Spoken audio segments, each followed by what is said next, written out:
Bonjour à toutes et à tous. Donc je vais vous faire une petite démonstration de mon nouvel appareil.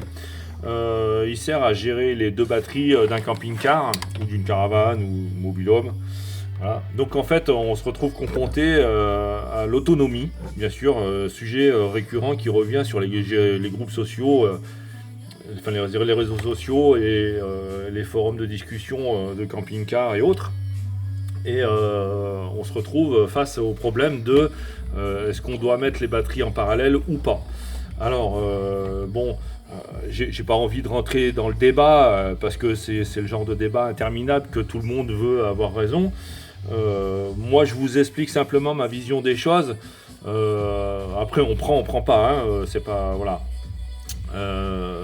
Moi, je me dis que si on branche deux batteries ensemble, le mieux, ça serait qu'il n'y en ait pas une qui tombe en panne, quoi. Parce que le problème, c'est qu'on s'en apercevrait pas forcément. Et la deuxième, celle qui est bonne, va se vider tout simplement dans la première qui est HS. Et de ce fait, on va griller la deuxième batterie parce qu'elle va descendre trop profondément dans la décharge. Et on va foutre en l'air deux batteries alors qu'on aurait pu en changer qu'une. Pourquoi je dis ça? Parce que j'ai très souvent vu le cas jusqu'à maintenant et que j'ai fabriqué ce boîtier là justement pour parer à ce problème là. Donc le parallèle, on n'en parle plus et on va brancher les deux batteries sur le même boîtier, une batterie là, une alimentation là qui va servir à l'alimentation générale. Ce boîtier là est un bloc de puissance qui se met entre les deux batteries, pardon. Et il est relié par ce câble à un boîtier de commande extérieur, visuel, pour pouvoir voir quelle batterie est utilisée et pouvoir mettre en tension le bloc d'alimentation, enfin le bloc de carte mère de gestion, hein, c'est la carte mère qui est à l'intérieur là, qui va gérer toute l'alimentation qui se passera dans le bloc de puissance. Alors il a une petite pile, hein, enfin une petite batterie de 3,7 V qui fonctionne dessus. Alors à savoir que c'est pas une batterie qui doit rester active indéfiniment, mais en fait j'aurais pu remplacer ce bouton là par un bouton poussoir et mettre la batterie à l'intérieur. On se serait même peut-être pas rendu compte, mais juste une impulsion aurait suffi pour mettre en route le système. Donc la batterie est vraiment utilisée sur peut-être une seconde ou deux. Voilà, on n'en parle plus. Donc je vous montre le principe. La première batterie est branchée à l'alimentation stabilisée qui est en haut et la batterie numéro 2 est branchée à l'alimentation stabilisée qui est en bas.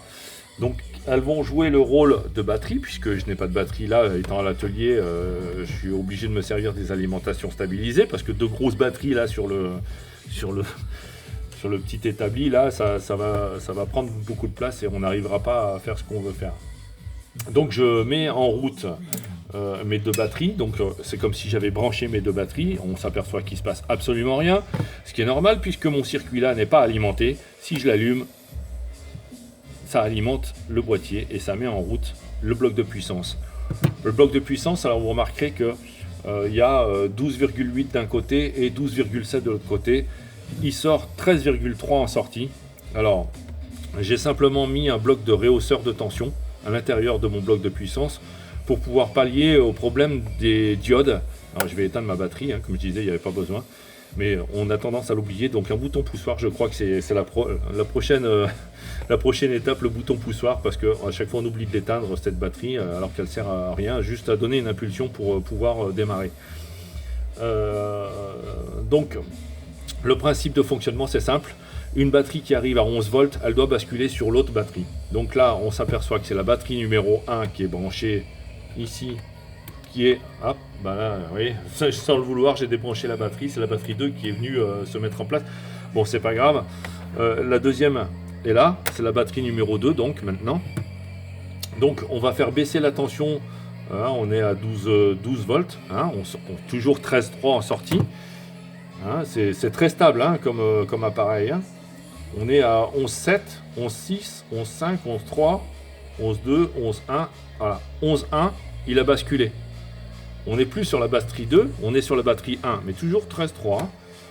Donc on va recharger la batterie, hein, on va estimer qu'elle a rechargé sur le panneau solaire, et on va faire une consommation sur la batterie numéro 1, ce qui est normal. Alors ça a donné aucune impulsion, hein, ça se passe en l'espace de quelques millisecondes, le changement. C'est imperceptible, hein, de toute façon, hein, comme pour vous, comme pour les appareils qui seront branchés dessus, c'est totalement imperceptible. C'est vraiment une fraction de seconde qui se passe. Je ne sais même pas si c'est calculable, hein, je suis même pas sûr. Donc je descends la tension, on est à 11.6, 11.5, 11.4, voilà. On a rebasculé sur l'autre batterie. Donc on recharge celle-là, hein. Pas trop quand même, hein, voilà. 12.6, 12.7. Donc on rebascule, voilà. Et si on veut recommencer, bien sûr, on peut recommencer, hein. Voilà, on rebascule, on recharge, là on descend, on rebascule, on recharge. Ça se passera dans un cycle infini. Voilà. Donc voilà la présentation de mon petit appareil. Alors, bien évidemment, on pourrait critiquer les boîtiers, hein, mais comme vous pouvez vous apercevoir, c'est pas la première fois. Alors, il y a des boutons dessus qui servent absolument à rien, hein, parce que c'est un boîtier qui me sert à faire des tests, des simulations. Il y a déjà des trous qui ont été percés. Bon, c'est des boîtiers de récupération, hein, là, c'est pareil, boîtier de récupération. Que vous me fassiez une critique, je suis tout à fait d'accord, mais ne critiquez pas les boîtiers parce que c'est des boîtiers de récup, hein, là, on parle juste d'électronique et d'un système qui n'est pas encore commercialisé, pardon, et que j'ai mis 2 ans à mettre au point. Là, il sera mis en place chez un ami qui a un camping-car et qui a 2 batteries, justement. Il sera mis en situation réelle. Donc je n'hésiterai pas à vous refaire une petite vidéo, peut-être pour l'installation chez cette personne, si elle veut bien. Et peut-être une vidéo aussi après. Voir si par exemple un mois après qu'est-ce qui se passe, si tout va bien, s'il en est content, et voilà, je ferai une petite vidéo avec cette personne là et qui vous expliquera si ça vaut le coup ou si ça vaut pas le coup. Voilà, je peux m'être planté et que ça soit pas efficace et que ça valait rien. Bon, j'ai un gros doute, mais voilà. Donc j'attends vos réactions, vos idées, si vous avez une idée d'amélioration. Quoi qu'il en soit, ce boîtier est terminé entre guillemets, disons électroniquement, il est terminé. Il suffit juste de le mettre dans un boîtier plus esthétique, hein, parce que c'est pas très très joli là, ce que j'ai fait. C'était juste pour pas qu'on ait des cartes électroniques qui traînent de partout, et surtout pour pas que je me fasse piquer le truc. Bon, ça peut paraître bête, mais bon, juste avec des images, on arrive à reconstituer des circuits électroniques maintenant. Donc dans un esprit de confidentialité de fabrication de cartes mères et de blocs de puissance, je préfère garder ça voilà, comme ça. J'attends vos critiques, vos idées. Si vous avez une idée d'amélioration, je suis preneur. Bon, le truc c'est que voilà, je vais répondre tout de suite à la question qui va venir. Combien ça consomme sur les batteries? Alors, je vais vous le dire tout de suite. Ça consomme l'équivalent de 3-4 diodes LED. Parce que ça consomme celle-là, ça consomme celle-là, ça consomme ça. Bon, bah, il y a 40, 50, 60 milliampères. Voilà. 3 fois rien. 3 fois rien. Vraiment 3 fois rien. Ça fonctionne parfaitement bien, comme je viens de vous le faire la démonstration.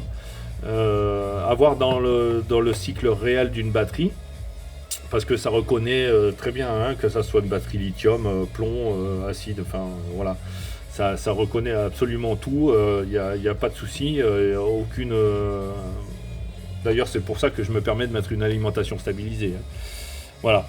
Donc je vous laisse sur ce, et je vous souhaite une agréable fin de journée, ou d'après-midi, ou de matinée, comme vous voulez, suivant quand est-ce que vous avez vu cette vidéo.